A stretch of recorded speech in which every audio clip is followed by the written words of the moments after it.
Mr. Vic Rodriguez, hindi po ba kayo pinangingilabutan sa mga sinasabi niyo? Talaga lang ba? Natural, wala ka ng pag-asa na sumandal pa sa mga Marcos. Kaya eto, si Sara Duterte na lang po ang inyong pag-asa. Paano kung walang mangyari? Paano kung lahat ng planong ito ni Sara Duterte at ng mga Duterte ay mapunta sa wala? Kasi alam niyo po, um, ang isang maitim na balak, kadalasan nagpe-fail yan, kadalasan hindi yan nagtatagumpay. Paano po kung ganyan din ang mangyari kay Sara Duterte? Ang sinasabi nga, itong napakaagang deklarasyon ni Sara Duterte, marami na daw na nangyaring ganito.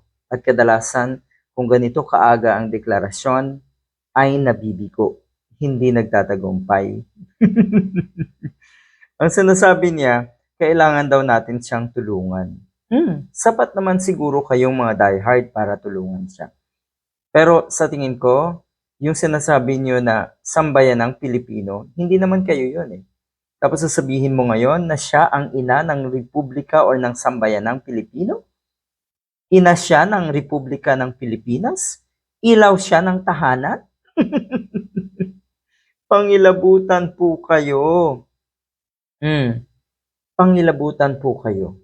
Sabihin na natin, tanggap na naman siguro ninyo ang katangahan at kabubuhan ni Sara Duterte.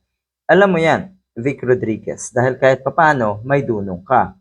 Sinabi nga ni, ang sinabi nga ni Jam Magno, paano ko susuportahan ang isang Sara Duterte na alam daw niya sa sarili niya na mas matalino pa siya kay Sara Duterte. At marami ang pwedeng ganyan ang rason.